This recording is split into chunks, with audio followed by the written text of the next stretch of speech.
Hello, Comanche Native here, and today I'm just working on the puzzles. This one right here is a puzzle that is geared to making the trees, and you'll have different combinations of this puzzle, but it's fairly easy. I'm going to go ahead and slow-mo this, even though this one's almost done because the top is already finished. Now, when I work on these puzzles, I like to work from the top to the bottom and then let the middle just handle itself.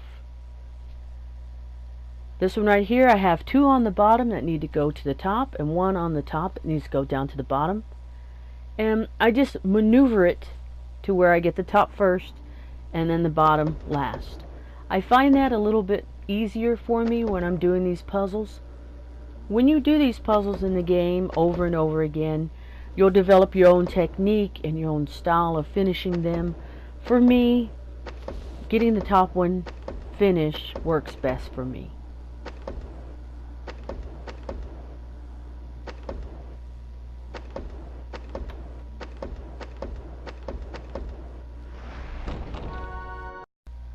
On this puzzle, I'm just going to showcase this one example. I like to work from the bottom to the top.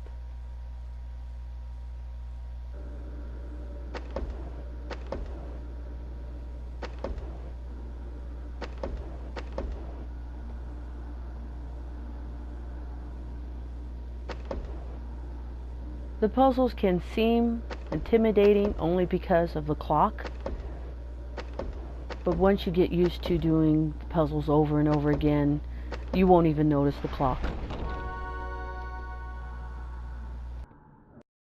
At first glance, the numbered puzzles can seem a little intimidating, but that's not the case. If you're familiar with the snake game or centipede, basically you want to work from the top to the middle to the bottom.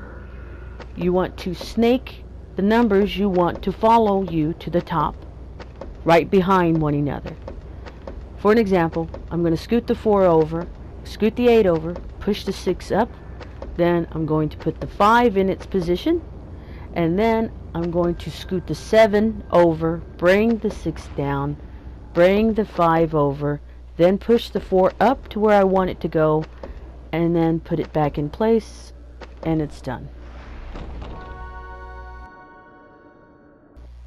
My advice to you when doing any of these puzzles is that you have proper lighting. Either make a torch and put it near the workbench, or use a flower light and put it near the workbench. Sometimes you're doing these puzzles and it gets dark, you will barely see the puzzle in front of you. Now, you can skip trying to fix the puzzles by bribing the officers, and then your item will be done, but you have to make sure you have enough money.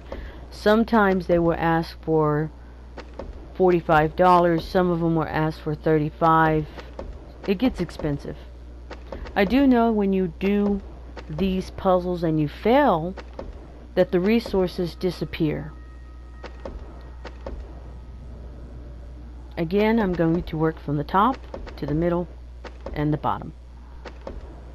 I'm going to make sure my numbers follow each other so I can put them in the right position. I want to make the 6 get into where it needs to be. So I'm going to just put my 6 over there to the right, and then bring my 5 right behind the 6. I always make my numbers follow each other.